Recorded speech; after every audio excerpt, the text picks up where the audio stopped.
Hello friends, today is March 19th, 2026. Let's talk about all the recent video game news from the perspective of an industry insider.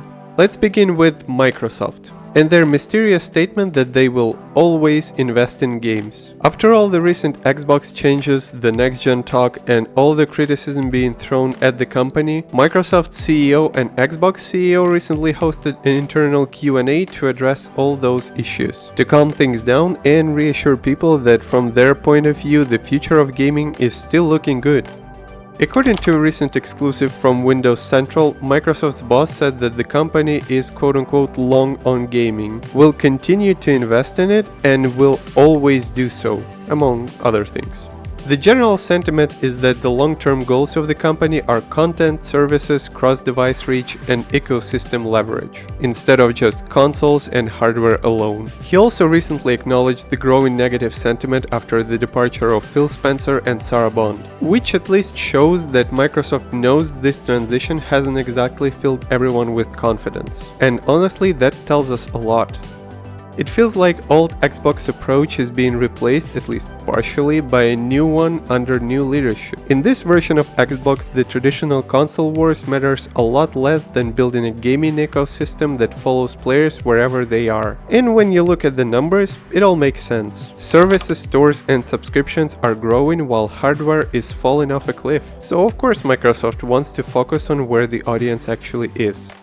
The challenge is that strategy alone does not win people over. Saying the right things about reach, services, and ecosystem is one thing, proving that players should care is something else entirely. If Xbox is becoming less of a traditional console brand and more of a software and platform business, then it has to offer something substantial enough to make that change feel meaningful. At that point, the competition is no longer just about who sells the most hardware. It becomes a fight over who has the best games, the biggest audience, and the strongest overall ecosystem. The real question is whether Microsoft can execute that strategy well enough to make people believe in what the brand is becoming. Moving on to layoffs at EA. After Battlefield delivered the biggest launch in the franchise's history, EA Games is already letting people go across multiple studios. IGN recently reported that an unspecified number of people were let go from DICE, Criterion, Ripple Effect, and Motive Studios, as a part of select changes within Battlefield to better align teams around what matters most. But the company assures everyone that the franchise remains a priority and it will continue investing in it going forward. A very funny way of showing it, by the way. And this round of layoffs has probably something to do with how the post-launch is working out for them. The game came out swinging, but despite being a huge success on launch with 7 million copies sold in 3 days, and bringing the franchise back from being relatively dead, the player count has dropped by quite a bit since then. The game reviews dropped into mixed, and the recent reviews of the Battle Royale Battlefield are mostly negative. I mean, it is expected that titles like this eventually start losing people after they go live, but it looks like the performance is dropping more than EA anticipated, which all yet another evidence that even a strong launch such as this does not protect AAA projects from restructuring. Publishers are increasingly separating launch performance from post-launch costs. Companies will still back the franchise, sure, but they are no longer treating even record-breaking launches as a reason to leave teams untouched. And honestly, as a person who works in the industry, it's quite depressing to admit. The bar is constantly being raised, not only on initial execution, but for live service follow-through as well. And I'm really not sure how much higher the bar can even go at this point. Also, quick thing, if you don't know who I am, my name is Alex, I'm a game producer, and I'm here to help you get caught up on everything that's going on in the video game industry. Now let's talk about a new game from Shinji Mikami, the famous game designer who created the first Resident Evil, Devil May Cry, and most recently Hi-Fi Rush is back with a new original AAA project called Unbound.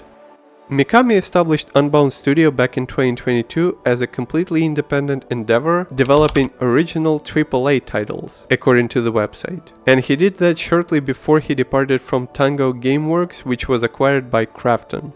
Details on the first project are still pretty limited, but here's what we do know. This is an original IP built with Unreal Engine 5 and has a team of around 50 people working on it, with plans to scale up to 100 to 150. The game's producer is Masato Kimura, who helped develop Ghostwire Tokyo. They're aiming to release the new game across all major platforms. But interestingly, according to last year's interview, the game is set to be AAA quality but AA content, and that says a lot actually. Games that are trying to hit full AAA scale take an insane amount of time, money and manpower to develop. We're talking hundreds of people, years of development, tens of millions of dollars. And even then there is no guarantee it pays off, especially if it's a brand new IP. So this approach feels smart. They're not trying to outmuscle the biggest studios in the industry. They're aiming for something in the middle, high production value, original ideas, but a more controlled scope. And we've seen that work before. Actually, we see it all the time. Plenty of studios crash trying to become the next blockbuster, while more focused, polished games are blowing up way beyond expectations. Of course, it all comes down to the game itself, and since we haven't seen it yet, it is impossible to say whether this one will land. But on paper, prioritizing quality over sheer ambition is a very good sign. And now moving on to something quite funny. This has become somewhat of a yearly tradition at this point. Every year somebody connected to the project pops up and says that Knights of the Old Republic is still happening, tells everyone not to worry, and then shares absolutely nothing meaningful. And yes, we're once again having one of those days. During a recent interview with IGN, Tim Willits, Chief Creative Officer at Saber Interactive, confirmed that the project is still in development, but unfortunately refused to share anything more, which to be fair is still better than pretending it doesn't exist. The game was announced almost 5 years ago and we still know basically nothing, so it's hard to even treat this as real progress. There just isn't enough information to do that. But as someone who's been waiting for this game for a long time, I'll take the small win here. At least it's not cancelled. Moving on to Valve, RAM and SSD shortages are still causing problems across the hardware industry, and Valve's upcoming lineup, unsurprisingly, feels it too. In a recent 2025 review, Valve reconfirmed that all 3 products are still planned for this year. I'm talking about the Steam Controller, Steam Machine and Steam Frame, which is a VR headset.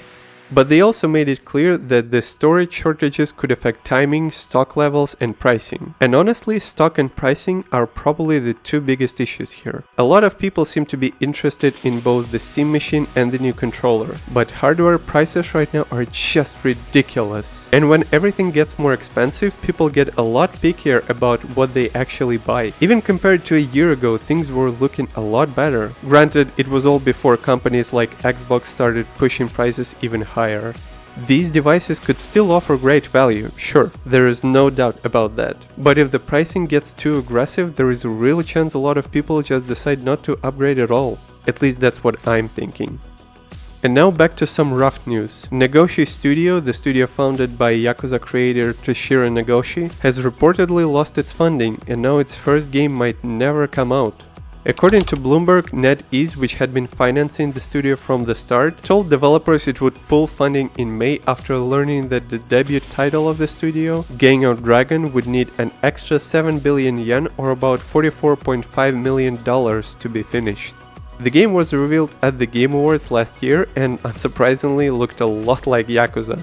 Which, yeah, shocker. And honestly, I can see both sides here. On one hand, this is a new IP that's relying heavily on Nagoshi's name and whatever audience will come from Yakuza. That's not exactly a guaranteed hit. And NetEase has already said that it's tightening spending, restructuring investments, and shutting down inactive studios.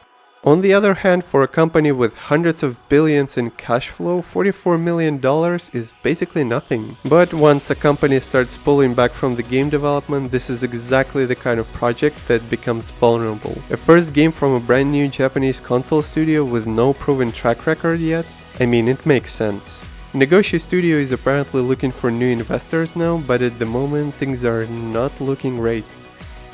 And lastly, as Capcom celebrates the success of Resident Evil Requiem, it looks like more content is already on the way. According to a message from the game's director on X, the game has already sold more than 5 million copies since launch, and Capcom isn't stopping there. The team says it's continuing to work on bug fixes and performance improvements, a photo mode is coming soon, and a new expansion is also in development that will delve deeper into the world of Requiem. No release window yet, unfortunately, just that it'll take some time. But honestly, that's great news. It's another example of how premium single-player games can keep making money after launch, without needing to turn into full-on live service products. And with the base game already being such a big hit, there is every reason to think that the expansion could do well too. I just really wish they would done something similar to this with the Resident Evil 4. With all that, I'm curious to hear what you guys think. So let me know in the comments if you find reassuring the commitment of Microsoft to keep investing in games, if you're looking forward to the new game from Mikami, and in general, what do you think about everything we've talked about. Of course, clicking the like button also helps this channel and brings you more and more interesting news each week. Subscribe if you're new, and with that, Alex is signing off for today. Cheers!